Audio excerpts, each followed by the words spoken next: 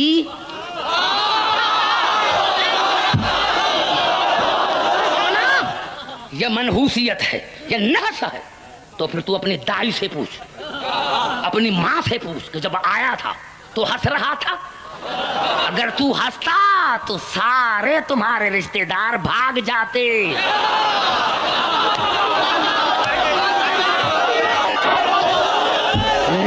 تمہارے سارے رشتہ دار بھاگ جاتے۔ آتے ہی رونا زندگی کی علامت ہے، آتے ہی رونا یہ زندگی کی علامت ہے۔ ہم ابتدا اسی لیے رونے سے مناتے ہیں کہ ہم زندہ قوم ہیں، مردہ نہیں۔ مردہ وہ ہیں جن کے پیر مردہ ہیں، ہم زندہ قوم ہیں، ہم زندہ قوم ہیں، اپنی ابتدا زندگی سے کرتے ہیں، یہاں ہمیں زندگی ملتی ہے۔ اور خدا کی قسم اگر تمہاری کتابوں میں یہ الفاظ نہ ہو تو کل مجھے پھانسی پر لٹکا، اور اگر ہے تو پھر عبدالحکیم کی بات سن کہ جب حسین دنیا میں آئے اور رسول کو پتا چلا اور کہا ام ایمن یا اسماء بنت امیس جاؤ میرے حسین کو لے کر آؤ، میرے حسین کو لے کر آؤ۔ اب حسین رسول کے ہاتھوں پر آیا، بے تحاشا آنکھوں سے آنسو بہے۔ ام ایمن نے کہا یا رسول اللہ بیٹا اچھا نہیں لگا؟ کہا ام ایمن اگر اچھا نہ لگتا تو میں روتا کیوں؟ بڑا اچھا لگتا ہے، بڑا اچھا لگتا ہے، اسی لیے تو روتا ہوں۔ کہا پھر یا رسول اللہ بتاؤ تو صحیح، کہا آپ کو تھوڑا ہی بتاؤں گا، جاؤ میری بیٹی فاطمہ کو لے کر آؤ۔ عزاداران حسین یہ رونے کے دن ہیں، رونے کے دن ہیں، اور اس طرح رو جس طرح جنت میں فاطمہ رو رہی ہے۔ عزاداران حسین اس طرح رو جس طرح جنت میں فاطمہ رو رہی ہے۔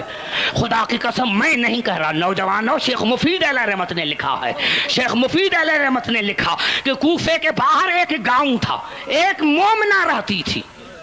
جب محرم کا چاند نظر آتا تھا تو منہ کرتی تھی شام کی طرف اور کہتی تھی آقا زادی تو شاہد رہنا میں تنہا ہوں، اگر کوئی دوسری مومنہ ہو تو میں اسے بیٹھ کر حسین کا ماتم کروں۔ شیخ مفید علیہ رحمت نے لکھا ایک مرتبہ محرم کا چاند نمودار ہوا یا کسی نے مومنہ کے دروازے پر دق الباب کیا، مومنہ نے دروازہ کھولا، جیسے ہی دروازہ کھولا دیکھا ایک کالے برقعے والی بی بی آ گئی ہے۔ بی بی بڑی خوشی، کہا کون ہو مومنہ؟ کہا آپ نے جو دعا مانگی تھی کہ کوئی مومنہ آئے جو میرے ساتھ حسین کے لیے ماتم کرے، میرے لیے حسین کے لیے روئے. میرے دوستوں شیخ مفید علیہ رحمۃ اللہ کا 9 راتی اس مومنہ نے اور اس بی بی نے ماتم کیا, رویا. جب 9 محرم الحرام کی صبح ہوئی, فجر کی نماز دونوں نے پڑھی. فجر کے نماز کے بعد اس کالے برقے والی بی بی نے مومنہ سے کہا, مومنہ ابھی میں جا رہی ہوں. عزادارہ نے حسین یہ اتنا جملہ ہے کہ مر جائیں تو بہتر ہے. جب یہ کہا نا کہ مومنہ میں جا رہی ہوں خدا حافظ, تو کہا بی بی تم کون ہو, میں نے نام نہیں پوچھا. اب آنے والی رات شب عاشور ہے, بڑی مصیبت والی رات ہے, اور تو نے 9 راتیں میرے ساتھ ماتم کیا ہے اور مصیبت والی رات مجھے چھوڑ کے چلی جا رہی ہے. بی بی پہلے تو بتا کو تمہارا نام کیا ہے. شیخ مفید علیہ رحمت نے لکھا, بی بی نے برقع ہٹایا اور کہا مومنہ پہچانا نہیں, میں حسین کی ماں بطول. آزاداران حسین, مجھے اللہ کی عظمت کی قسم ہے, اور کوئی آئے یا نہ آئے, فرش عزا پر حسین کی ماں تو ضرور ہوگی. حسین کی ماں تو ضرور ہوگی, فرش عزا پر حسین ماں تو ضرور ہوگی. مومنہ نے پوچھا بی بی اگر تو حسین کی ماں ہے تو آج رات تو کہاں جائے گی. کہا مومنہ آج رات مجھے دور دور جانا ہے, سب سے پہلے میں شام زینب کے پاس جاؤں, شام سے ہو کر میں کربلا حسین کے پاس جاؤں گی, کربلا کے بعد کوفے جاؤں گی, کوفے کے بعد مدینے بابا کے پاس جاؤں گی. ہاں عزاداران حسین, ایک جملہ کہنا چاہتا ہوں میرے دوستوں, میرے بزرگوں, مجھے علماء نے بھی یہی بتایا کہ سب سے فرش عزا پر بطول آتی ہے. لیکن قبلہ جب میں نے تاریخوں کا مطالعہ کیا, شہاب الدین زہری کا یہ قول پڑھا کہ جب بھی مجلس ہوتی ہے تو ہر معصوم تو پہلے آتا ہے, لیکن سب سے آخر میں سید سجاد آتا ہے. ہاں نوجوانوں, جتنا رونا ہے رو لو. عزاداران حسین, شہاب الدین زہری کہتا ہے کہ جب بھی مجلس ہوتی تھی سید سجاد آخر میں آتے تھے, اور آخر میں آ کر مومنین کی جوتیوں میں بیٹھ جاتے تھے, مومنین کی جوتیوں میں بیٹھ جاتے تھے, اور جوتیوں میں بیٹھ کر صرف بیٹھنا نہیں, مومنین کی جوتیوں کو سیدھا کرتے تھے. نوجوانوں یہ بڑی بات ہے جس پر عبدالحکیم مر جائے. کیا جب مومنین کی جوتیوں سیدھا کرنے لگے, شہاب الدین نے کہا میں پاؤں پر گر گیا, مولا ہمیں گنہگار نہ کر, یہ مومنین کی جوتیاں کیوں سیدھے کر رہے ہیں. تو سید سجاد نے رو کر کہا شہاب الدین یہ رونے والے میرے بابا کے مہمان ہیں. ہاں عزاداران حسین, یہ رونے والے میرے مہمان ہیں, مجھ پر فرض ہے کہ میں بابا کے مہمانوں کی خدمت کروں. ہاں عزاداران حسین, ایک جملہ کہوں, الصواعق المحرقہ میں بھی یہ الفاظ ہیں کہ قیامت میں آواز آئے گی, اے اہل معاشرو آنکھیں بند کرو بطول آ رہی ہے. اے اہل معاشرو آنکھیں بند کرو بطول آ رہی ہے, بطول آ رہی ہے. صحابیوں نے پوچھا یا رسول اللہ جب یہ آواز آئے گی تو آپ بھی آنکھیں بند کریں گے. کہا میں بھی آنکھیں بند کروں گا. کہا آپ کی تو بیٹی ہے, کہا اسی حالت میں آئے گی, اسی لیے میں آنکھیں بند کروں گا کہ گلے میں زینب کی چادر ہوگی, ایک ہاتھ میں عباس کا بازو ہوگا, دوسرے ہاتھ میں اصغر کا کرتا ہوگا, میدان حشر میں آئے گی. ہاں میدان حشر میں آئے گی, خدا پوچھے گا بی بی کچھ کہنا ہے, کہے گی ہاں یا اللہ کہنا تو بہت ہے, لیکن ایک بات کہتی ہوں کہ ایک ہی دن میں ایک ہی گھر سے میرے 72 لاشیں نکالے گئے. عزاداران حسین, میں ایک جملہ کہہ کر ختم کرنا چاہتا ہوں, اسی لیے کہ آپ نے بہت رو لیا اور ساری رات روتے رہیں گے. میں کہتا ہوں آقا زادی بطول دربار میں آئی, لیکن انبیاء کو بھی حکم ہوا کہ آنکھیں بند کریں, رسول کو بھی حکم ہوا کہ آنکھیں بند کریں. بی بی دکھ تو اسی بات کا ہے کہ شام کے بازار میں کسی نے نہیں کہا کہ آنکھیں بند کرو, شام کے بازار میں کسی نے نہیں کہا